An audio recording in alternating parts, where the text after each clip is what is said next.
Okay, Mayor Ostrander, we're streaming. Thank you very much, Mr. Street. I will call this meeting to order at 6:32 p.m. By recognizing the traditional keepers of this land and specifically our neighbors of the Alderville First Nation with a formal territorial acknowledgement. We respectfully acknowledge that the municipality of Brighton is located on the Mississauga and Anishinaabe territory and is the traditional territory of the Mississaugas. The Council of the Municipality of Brighton respectfully acknowledges that the Mississauga Nation are the collective stewards and caretakers of these lands and waters in perpetuity, and that they continue to maintain this responsibility to ensure their health and integrity for generations to come. I will also advise that due to the ongoing COVID-19 pandemic, this meeting will be held using electronic conference technology. Members of council, municipal staff, and our delegation or trainer will engage in tonight's meeting through video conference. The public is invited to join us by viewing this meeting live on the Municipality of Brighton YouTube channel. I will also note that in our second meeting, which will follow this meeting immediately, we are scheduled to proceed into closed session. When that happens, the live YouTube stream will end for the duration of tonight's special council meeting. And at that point, council will be invited to join the second meeting, the in-camera session of the second meeting on the other YouTube or on the other Zoom link. So with that, I will ask for a motion to approve the agenda, and the motion reads that council approve the May 25th special council meeting agenda as presented. Is there a mover? Councilor Rowley, seconded by Councilor LeBlanc. Is there any discussion? Members of council, please unmute yourselves. Madam Clerk, please call the vote. Councillor Ron Anderson. Yes. Councillor Mark Bateman. Yes. Councillor Doug LeBlanc. Yes. Councillor Emily Rowley. Yes. Councillor Mary Tadman. Yes. Deputy Mayor Laura Vink. And Mayor Brian Ostrander. Yes. Carried. Thank you. And members of council, please state any declarations of pecuniary interest and the general nature thereof, if you have any. There are none noted. The topic of tonight's special council meeting is dementia-friendly communities training. And with that, I'm going to turn the floor over to, should I turn over to the clerk or straight over to Ms. Barnes, Madam Clerk? To Ms. Barnes. Here you are, Ms. Barnes. Welcome to Brighton Council, albeit virtually. You have the floor and teach us well. Well, good evening, and thank you so much for having me. I am Sandra Barnes, and I'm from the Alzheimer's Society of Hastings-Prince Edward and Brighton. And I'm here tonight to talk about dementia-friendly communities. So just to minimize disruption, I see that you're all on mute. That's perfect. But if you do have any questions, please use the chat box or interrupt. I will try to keep this presentation to 1 hour. So we'll start off with a little bit about dementia-friendly communities. What is it all about? We'll move then to dementia, and we'll also be doing some scenarios that I have planned, and that'll be more of an interactive conversation at that point. So please again interrupt or use the chat box if you do have any questions. I'm just going to move now to share my screen with you. And let's just see.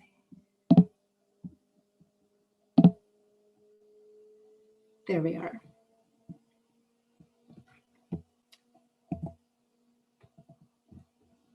And I'm just hoping this will work.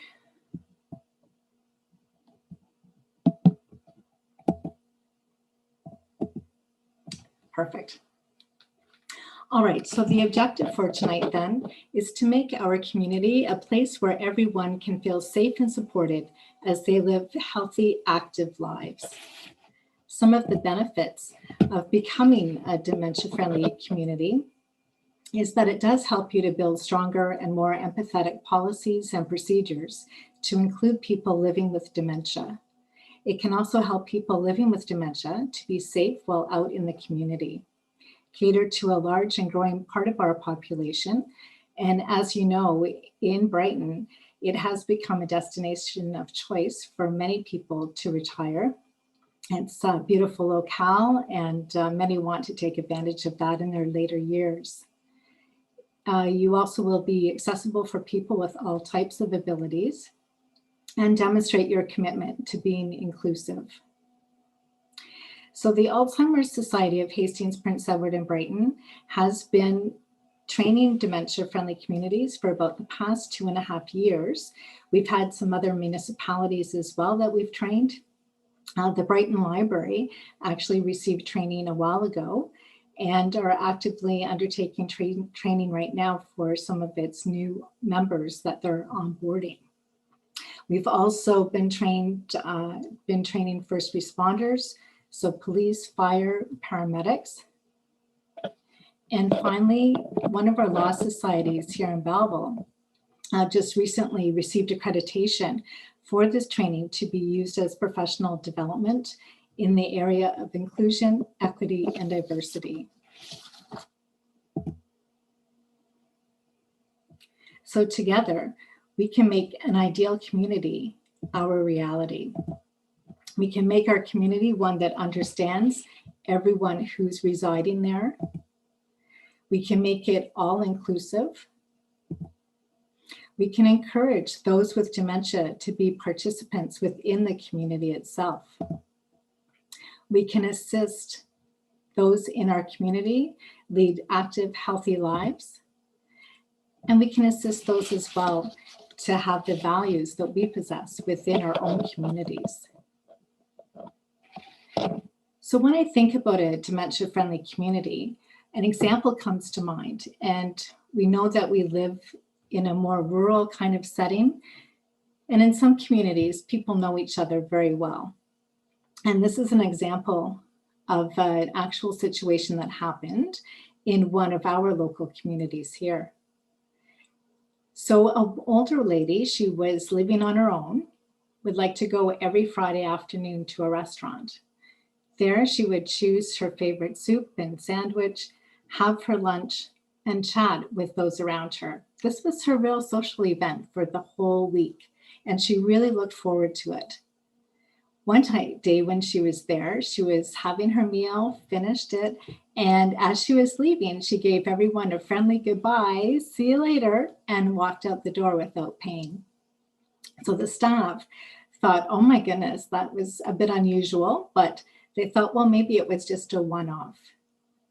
Until next week, when she came back again, had her soup and sandwich, had her social time, again left without paying, had that friendly wave, but no payment.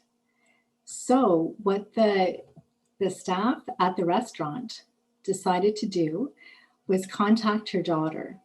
Again, it's a small community, they knew everybody.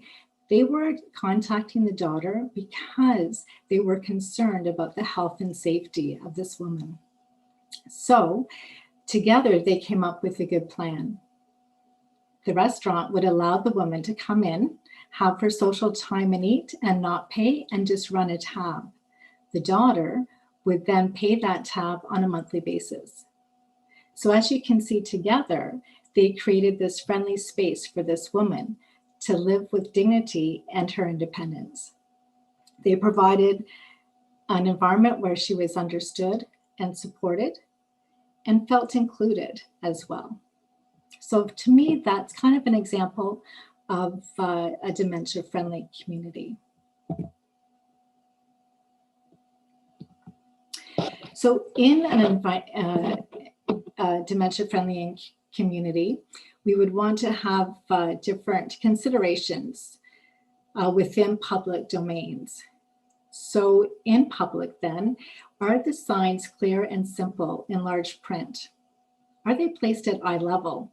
Many signs in buildings are above us, and we want to be sure that if someone is seated, that they're able to read the signs. Do they have graphics at key decision points? Sometimes that will help someone with dementia, give them a clue about what it is that those words are saying. So again, even the symbols that we have on washrooms or for picking up luggage, for example, at airports or at bus stations. Entrances to the building should be clearly visible and obvious and well lit, and adequate lighting throughout the building, of course. flat, wide, and unobstructed hallways, so there's no tripping hazards there at all. A quiet space that might be available. People with dementia cannot really focus. The distractions don't allow them to focus on what it is that they're doing sometimes. So a quiet space is very nice to have for them. Mirror location is considered. Sometimes people with dementia, they get very upset or scared if they see their reflection in a mirror. So these are some things that we might want to consider. And again, removing any unnecessary carpets or mats. And again, those might be for tripping hazards as well. We're talking about dementia because the numbers are pretty staggering right now, but even 15 years from now, there's going to be almost 1 million people living with dementia in Canada. So the World Health Organization has declared dementia as a public health priority. And the most significant cause of disability among Canadians over the age of 65 is dementia. So that is quite staggering. And again, 16,000 people under the age of 65 are living with dementia. And so this is more of a younger onset of dementia. And we recently even had some of our a request actually for literature on how do you explain dementia to younger children. So some of their parents are becoming diagnosed with dementia as well. All right, so what is dementia anyway? It's really the umbrella term used to describe conditions that affect memory, communication, and the ability to perform day-to-day activities. So causes of dementia can be reversible or irreversible. So if you notice someone and they start to have memory loss, their behavior changes, maybe they become more lethargic or more introverted than they regularly are, and you're concerned about them, that maybe there is something happening with them, seek professional medical attention so that you can rule out any of those reversible causes that could be causing that person to have those symptoms that are mimicking dementia. So you want to be sure that you are, in fact, seeking that medical attention first, ruling out those reversible causes before we start to look at, okay, what else might be happening? Is this a type of dementia? Alzheimer's disease, of course, is one type of dementia and the most common. And in 72% of women are diagnosed with Alzheimer's disease. So dementia is really a set of symptoms that are caused by disorders affecting the brain. So of course it affects everyone differently, but again, there are some common symptoms, including memory loss, loss of judgment and reasoning, and changes in their mood and behavior. Most dementias have 3 characteristics. It's progressive, it's degenerative, and it's irreversible. And of course, common types of dementia, we mentioned Alzheimer's disease.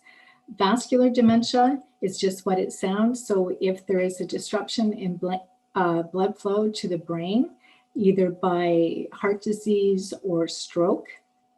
Frontal temporal dementia, again, if there's a drastic behavior change in somebody, it could be in that frontal lobe that there's some activity that's happening there. Lewy body dementia is a dementia that actually mimics Parkinson's disease. So the person will have some mobility issues. Some people are even diagnosed with Parkinson's, but when they start taking that medication for Parkinson's, it doesn't alleviate any of the symptoms. And that's how it's often then identified as Lewy body dementia. Of course, there's mixed dementias as well. And the most common being Alzheimer's disease and vascular dementia. Early onset, I mentioned previously, so anyone under 60 could be diagnosed with having dementia. And after this, I will be forwarding some additional material. And in there is a video. A gentleman named Jim, he is an advocate for education regarding Alzheimer's disease. He had early onset of Alzheimer's and does wear a lanyard and talks about his experience, good days and bad days. So you might want to check that out. It's about 6 minutes.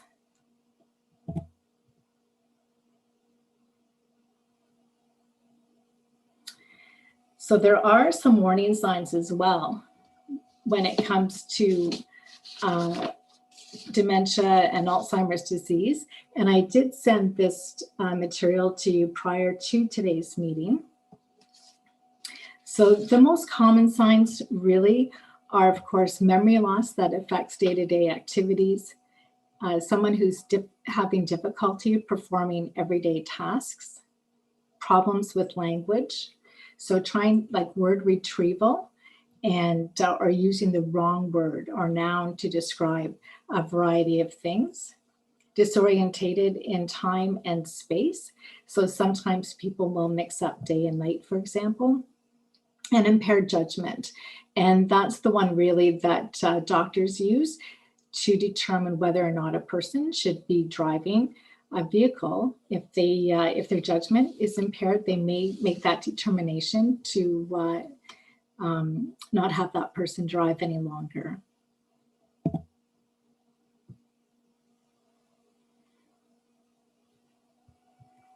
So really, dementia is a shift in the way a person experiences the world around them. So there are a variety of changes that are associated with dementia. So language, trouble like understanding or expressing oneself. So it's almost like an aphasia. It's interesting because someone with dementia can take up to 20 seconds after you've asked them a question to respond. So they need to hear that information, bring it into their brain, process it, decide what they want to say when they respond, and then figure out how to say it. So we need to have lots of patience when we have someone that we know who has dementia. Recognition, so again, familiar faces. Someone may not recognize their own son or daughter, or maybe their spouse. Maybe they don't know how to use cutlery anymore. What is a spoon for or a fork? Purposeful movement, trouble eating, or difficulty with mobility. So we talked a little bit about that Lewy body dementia as well. Self-awareness, difficulty performing simple tasks, thinking maybe that they're even younger than they are. They're remembering themselves when they're in their 30s and talking about all those people that they knew during that time. And they could be confusing day and night as well. Understanding of the environment. So maybe not dressing appropriately for the weather, wearing a winter coat in summer, for example, or being afraid to walk across a shiny floor because they think it might be wet or be a lake or some kind of standing water. Memory, there could be confusion, difficulty with short-term memory or recall. And finally, initiation. So they may appear to be uninterested or apathetic, maybe becoming more withdrawn and socially isolated. These are all some of the changes that can be associated with dementia. So I'm going to stop sharing my screen for a minute and just come back to the group. Let me just find myself here. There we are. So when it comes to communication, when someone has dementia, as I mentioned, there is that time period that they'll need to kind of process what's being said. And so when we're speaking with someone who has dementia, we have to use short words, speak very clearly as well. But we're going to do a communication exercise right now. So if you have a pen and paper in front of you, that would be great. And what we're going to do is simulate the frustration a person with Alzheimer's disease might experience when poor communication skills are used. All right. So what I'm going to do is give you some directions. I'll repeat them twice, and I won't answer any questions that you might have. So just listen and draw what I say. Is everyone ready? Excuse me, I'll I take the can't first. see you on my screen. Pardon me?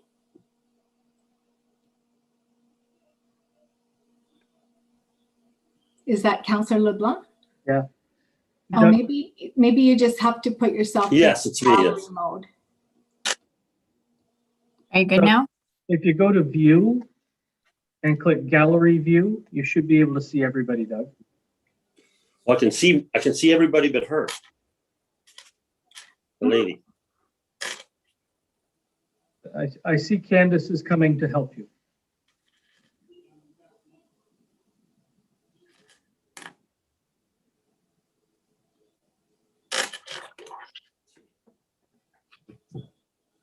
Yeah, you don't have it on gallery view. How do you do that with this one?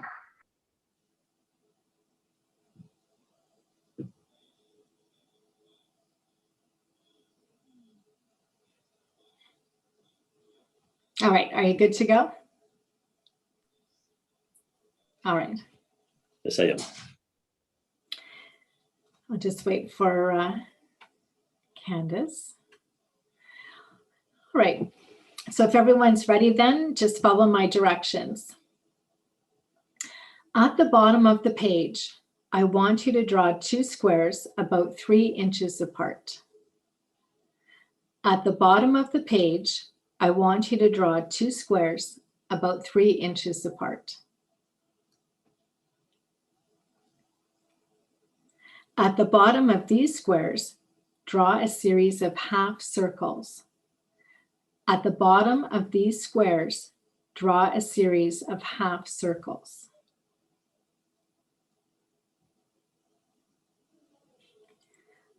Across the top of and joining both squares, draw a rectangle. Across the top of and joining both squares, draw a rectangle.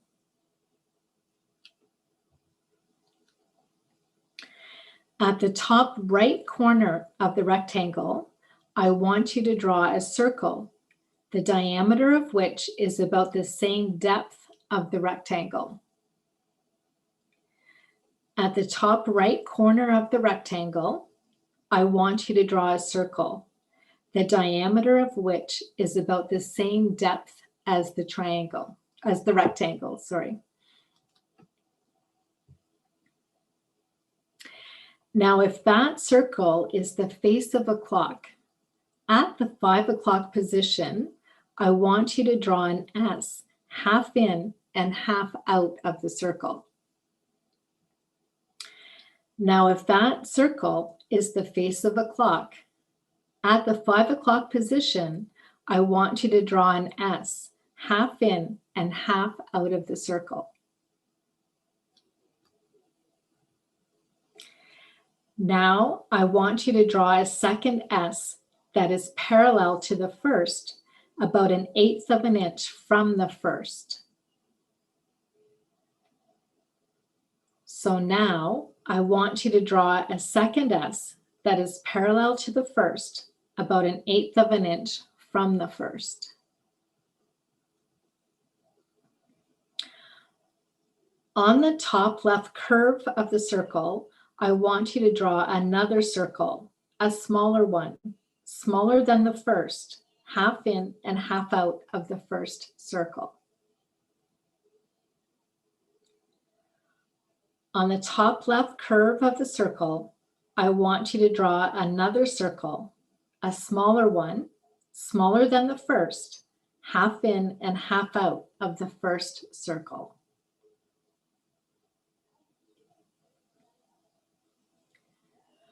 I want you to draw an S attached to the top left corner of the rectangle. I want you to draw an S attached to the top left corner of the rectangle.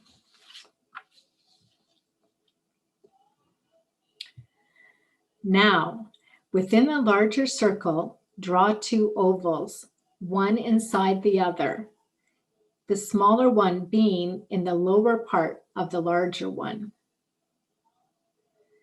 Now, within the larger circle, draw 2 ovals, one inside the other, the smaller one being in the lower part of the larger one.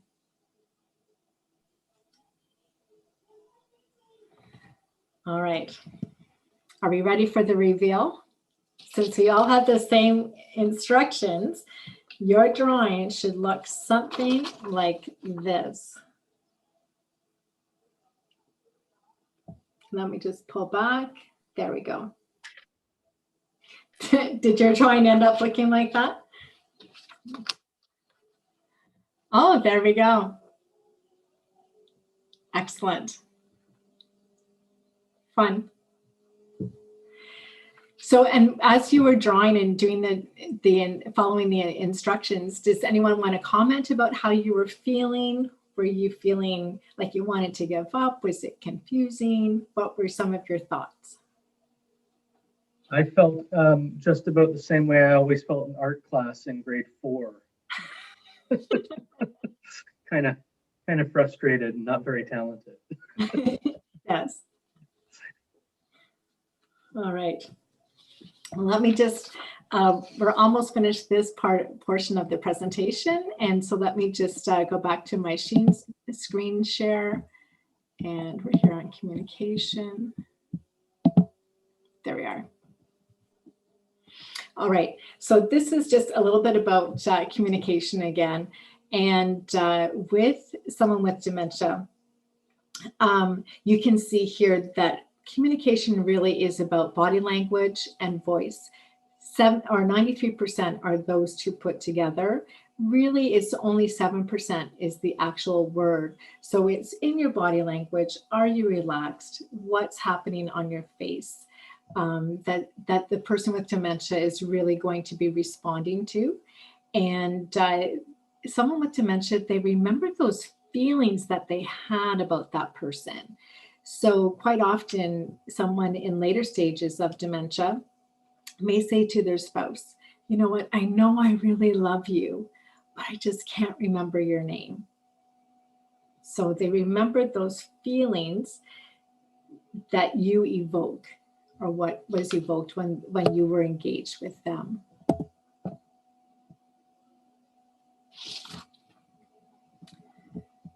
Sorry. Oh, here it comes. All right, and then of course, we want to be sure that we're using preferred language when we're referencing someone who has dementia.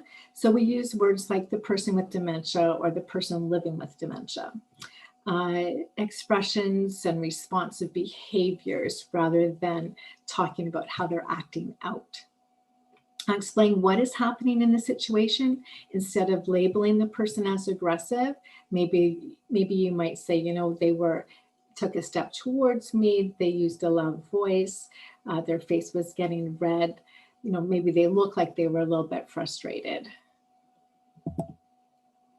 So language to avoid, of course, would be using derogatory words like demented, acting out, aggressive behavior, agitated, challenging behavior, difficult or problem behavior, a hoarder or hoarding, violent. So you really want it more just describe what's happening, not label. Try not to use labels when you're dealing with someone who has dementia or describing them. Sundowning and sundowner has been used in the past to describe someone who their symptoms of dementia become more acute in the evening. And that's quite common as well. So during the morning, someone may be able to go about their daily living activities fairly confidently, very well. And as the day progresses, they may begin to become a little bit more forgetful, have that memory loss, have changes in their behavior. And then wandering and wanderer, again, sometimes people with dementia, they do wander or do try to leave their facility or their house. If the door is locked, they'd like to go outside for whatever reason. So risks people with dementia may face, of course, is fraud or abuse. Someone will take advantage of someone who has dementia. And we just heard about that recently in the news with an upsell, I believe at one of the stores when they were doing a contract. Someone who has dementia, they may have a risk of poor health. They don't seek medical attention for something if they bang their arm and perhaps it's has a sprain in their wrist or something, it's bothersome to them, but they may not go and seek medical attention. They may put themselves in unsafe environments. They're at risk for injury, for falls if they have mobility issues. Isolation is huge for people with dementia. They become socially isolated, knowing, especially if they're at the part where they know they're forgetful or they can't do things that they used to do before. And of course, going missing. So unfortunately, 60% of people with dementia will in fact go missing. So it's important that there's a safety plan in place. And at the Alzheimer's Society, we do have wristbands. So Project Lifesaver is what it's called. And so that if someone does go missing, we'd be able to contact the police right away and try and have them found just as quickly as possible. So again, if you're out on the street somewhere and you see someone, maybe they're lost if they're inappropriately dressed for the weather. Standing still, looking around, pacing, looking confused or disoriented, and repeating the same question or statement within a short period of time. This was something I didn't know about until I started at the Alzheimer's Society. So medic alert bracelets, I always thought were red. But if someone has dementia, then they're blue. So that's a good indication that if you see someone who you think may be lost, see if they are wearing a bracelet or the necklace and contact 911 and they'll be able to reconnect them with their family and loved ones. A person with dementia's experience is always either enhanced or diminished by how we choose to relate to them. So we always want to, of course, relate to someone with compassion, with empathy, calmly. All right. So that is the end of my formal presentation. Does anyone have any questions or anything before we move on to the scenarios? All right. So I sent out some scenarios. Hang on for a sec, Yeah. Sandra. I think Councillor Anderson may have a question. Hi. Thank you. Very good presentation, very interesting. I just have a couple of questions. Who is there to give support to the many people that probably live in Brighton with dementia?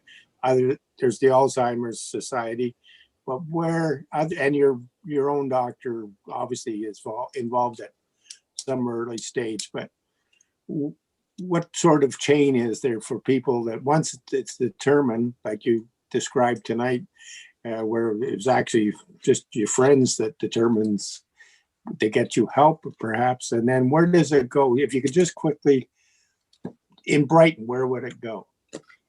So what would happen is that if someone was diagnosed with dementia, or even if they don't have a diagnosis, that you're just concerned because someone is showing a memory loss or perhaps they have some behavior changes, at the Alzheimer's Society, we have a first link coordinator. So that's someone, when you call us, that is the first intake. She's like an intake person, the first point of contact, and we'll get all the information. So what behaviors is the person exhibiting? What exactly are you looking for?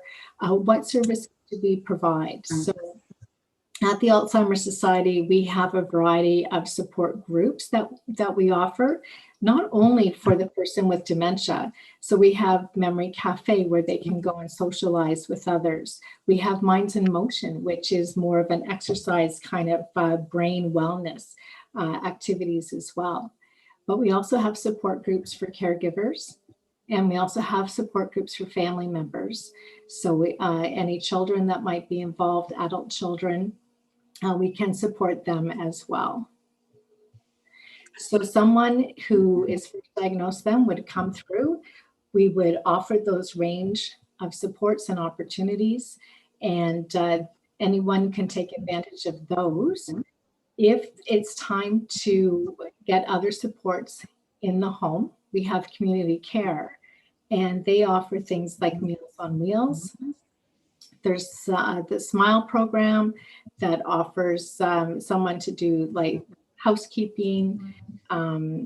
There's people that will take you out to appointments. There's different services within the community, but you want to make sure that you're either getting connected with your family doctor to help put those supports in place, or to come to the Alzheimer's Society or community care. So it's easily accessible in Brighton for Alzheimer's Society? Do they do? Yes, we actually have, we actually have one of our staff members. She resides right in Brighton. Okay. Can I just ask you, does the public health office handle any of this? The public health, they should have information about the Alzheimer's Society and would make that referral. They could do a warm referral, so they would call on behalf of somebody that they know, just like a doctor's office would, or just give the family the phone number and we refer. They could self-refer right away. And like I say, you don't have to have a diagnosis. It can be just if you're having some of those symptoms and you're just worried as maybe a care partner that you're seeing some changes. Okay, so with the population of, just one last thing, sorry, Mary. The population of Brighton becoming, well, we're known as a senior community, as many are. Yeah. And you said 1 in 10 basically over the age of 65 generally has some form of dementia. I would say, so you would say our community is sort of the top of the list for potential number of people that need the services. And definitely any community where there's a higher number of seniors that are living there. And I think we're seeing it right across our region as people are retiring all around, that you do need to have supports. Something that we're very proud of at the Alzheimer's Society is that we don't have a wait list. So if you contact us, you're getting service and someone contacting you within 72 hours. Okay, that's good. You answered another question. Yeah. So we are very proud of that fact. There's 11 of us that work for the Alzheimer's Society. And again, we're running these programs evenings, during the day. We have a whole variety of things that we can offer, but we also provide support just to families, just to people, beyond the support groups like our education support coordinators. They're calling people every day and just doing check-ins. And throughout COVID, we've been doing wellness checks as well. So we have put little packages together where we'll go out and there's all kinds of activities in there that the caregiver and also the person living with dementia might be interested in doing. And in February, March, April, and May as well, once a week, we're providing just some other kind of respite. So, and through Zoom, of course.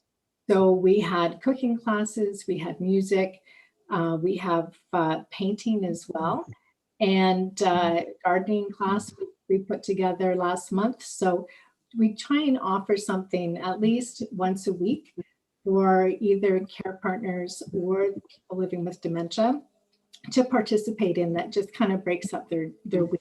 And it's not something that's really structured. It's more informal and a time for those to get together. Thank you. Sure. Mary, did you have a question? Yes, please. Maybe more just praise for your society. We've had, I don't know if she's still with you, but she has come before at other councils, and I can't think of her name right now. But anyways, I've been privileged with relatives and friends that have suffered with dementia, but I think some people don't realize that it can be short-term also because of certain health conditions. So I would think, and I'm sure that the Alzheimer's Society directs family to go to their family physician to make sure that, you know, everything's right about their medications and things like that. The other thing, I think we had a long time ago, the Alzheimer's Society come and speak at our accessibility committee. And I think it would be great to have them come again because there's a lot of new members. And the more people that are aware in a community, what help is available, because until it happens to your family, you really don't know how to reach out. And so the more people that know, I think it just helps all of the people. And if we want to be a fully active accessibility community, that's an area when we talk about so many that are suffering with dementia that we should be reaching out and helping as much as we can. And so that brings me also to the Quinte Access Bus, which it's a great vehicle for those people and their caregivers to get to different places. So thanks for coming, because this has been very good again today. Thank you. And I do agree that with your accessibility committee, if you'd like to invite me to come back, I can certainly come to speak to them and tailor the presentation to accessible needs as well for people living with dementia. Maybe we can get Sandra, maybe we get you and the clerk to work together for that purpose with the chair of the accessibility committee. Certainly, I would be pleased. Candace has acknowledged that comment, so good. Yeah. Any other questions from members of council? All right. So what I had sent out some scenarios to everybody, and 4 scenarios in total about things that might happen around council, or if you're going to a council meeting and somebody comes and they look like they might be a little bit lost. So what I will do is split up our group into 2 sections, if that's all right. And if you can work through the scenarios, I'll just give you about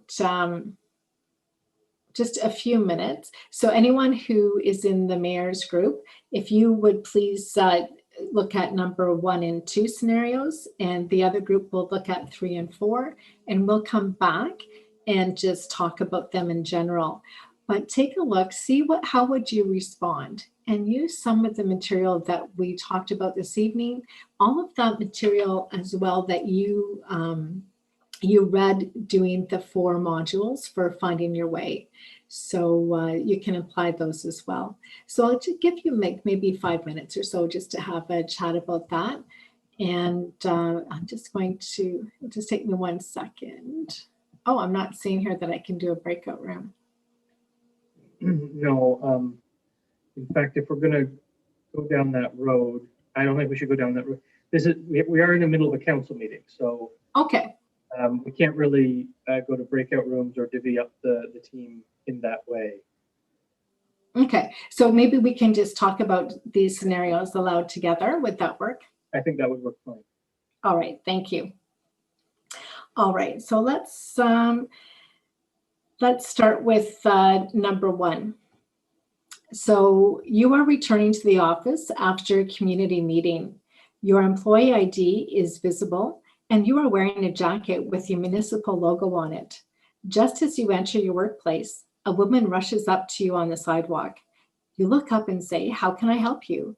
She blurts out that her husband is lost, that he was supposed to pick her up an hour ago and hasn't shown up. He's lost and he's driving. She tells you that he has dementia. What do you do?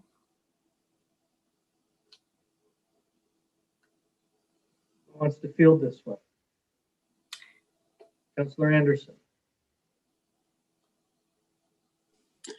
Well, from our course we took, I would want to know if she's wearing any identification or carrying identification, whether she may have a cell phone, or have a cell phone that might have a GPS ability. or can we call them even? So I get enough information that you can start to formulate a plan on what, where, what, and how you could start to search for this individual. And how long, I guess, how long has it been since that person? If it had been any length of time, you probably might want to, and there's a history, you might want to contact the authorities right away to assist in looking. That's about all I got for now. All right, does anybody else would like to add to that? Any other thoughts? Councillor Cadman? You're on mute, Mary. I think, first of all, the woman would be quite panicky, but she doesn't have dementia. So she'd be quite well aware of what her husband, if he does have a bracelet, she would know his name. She may not know the license plate number, or she may. So I think you try to calm her down and tell her you will help her. And let's just talk about, you know, where, what knowledge she has, first of all, before you phone the police, so that you can give them some idea where this her husband might be, and then from there make a decision whether you should involve the cops or you know, maybe as Ron said, with the cell phone. The only thing with phoning, if he's driving around, he shouldn't be talking on the phone, especially with dementia. Well, nobody should, but I would think that that's not the time to interrupt his concentration. So, so I think use good common sense and then move from there. Yes, so definitely contacting the authorities would be important, just so that they would be able to keep an eye out for this gentleman. Just a note on Project Lifesaver, I mentioned that during the presentation, and essentially what it is a wristband that people wear. It does not have GPS. It's more of a transmitter. And the OPP in Quinte West were saying that it actually works better than GPS to triangulate where someone might be. So, and especially in circumstances with someone with dementia that goes missing or is lost, that person becomes very scared. And so if you're calling out to them, calling their name, they may not respond. In fact, they may hide. And so it really does help through the triangulation, find that person. And of course, you want to find someone as quickly as possible, especially if there's inclement weather or cold conditions, right? So that person would be very scared. All right, so let's look at the second one here. You are a staff representative of an advisory committee. This is your second year. You arrive early for a meeting. Ella arrives just after you and says, "Oh, I'm so glad I'm not late for the meeting." You realize that Ella has not served on the committee for a number of years, and you are surprised to see her. So what would you say or do? Who would like to field this one?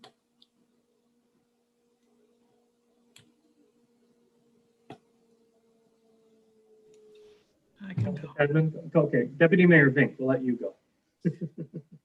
Well, I think that it would probably be just good to have a conversation with her at first, just to get her to feel maybe comfortable and at ease. And, you know, if worse comes to worse, you can probably provide her with a seat so she can join the committee, because our committees are open to anybody.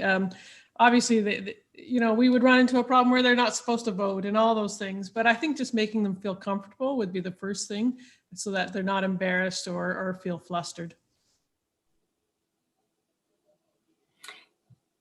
I agree. I think that would be a nice way to begin. And, you know, just by having a chat and making sure that, you know, you're making that welcoming environment and not saying, "What are you doing here?" You know, it's more embracing, right? So you definitely would like to do that. And, you know, perhaps throughout your conversation, you can find out, you know, how she got there, or she may even realize that she made an error and shouldn't have been there. So you just never know, but just to see how that's going to progress. It could be something more. But we don't know just with this description here. We definitely have to have that conversation. And then the last one here, we'll skip number 3 and just go to number 4. So this one is more about, again, finding your way. So you're out walking your dog. It's 6:30 a.m. on a cold March day. The sun is not up yet. You notice a woman ahead of you. You wonder where she's going, as usually the only people out at this hour are other dog walkers. You take a closer look and notice that she has slippers on and no hat or no gloves. You have the feeling that something is a bit off. What do you do? I would like to field this one. Okay. Anyone? You already went, Ron, but go ahead. You're on mute. Perfect. I'm sorry, but no, it'd be nice if somebody else would like to take a shot at it. I think just basically you've got to come up with some eye contact of some sort. You may have to say hello, good morning, be friendly, until you get some feedback from that person on what their demeanor is. They may just be out for a walk in their slippers, but I think you really need to somehow get into that meeting them face on and a friendly approach, and then ask their name, where they're from, and just then you're going to start to get the feel of what's going on here. And if they can't give you a name and they don't know where they are and they tell you, or leave me alone, if they get angry, leave me alone, then you're gonna get an understanding what you might be. And then you've got to think of the next steps. What are you going to do? But you got to keep her warm. You got to keep her safe. You got to make sure nothing happens to her in the interim. And then if you have a phone on you, you may look for some assistance because the weather is going to be the factor and the speed of getting her back into where get her some warmth. So you may even call for police if you find out that there's enough information there that you need some professional backup, because you can't be grabbing them. You can't be, there's a lot of things that you just can't be jumping at. I've seen it before. You just can't be doing things that you sometimes you think you should be doing. And those are the worst mistakes usually. But anyone else? Anybody else want to add anything to that? All right. I think Councillor Anderson was dead on. You certainly have to make eye contact and introduce yourself, be calm, warm, and emotionally warm. And I think seeking help from the authorities, especially if you're out on a walk and away from your home and theirs. Absolutely, because that person is lost. So their family may have called it in already, and people are frantic looking for them, right? And you've just come across them out there. So exactly. And again, just looking to see if they do have a medical alert at all. That would be the only other thing that I would add. So. Good point. Yeah. All right. So those are just some of the scenarios that we thought of that, may happen if you are, at council or someone is approaching you on the street. And it's always nice to have that opportunity to apply some of the things that we've talked about today and learned about through the Finding Your Way modules. And just as we're wrapping up, does anyone have any final thoughts or questions? For the council, any final questions or thoughts? All right.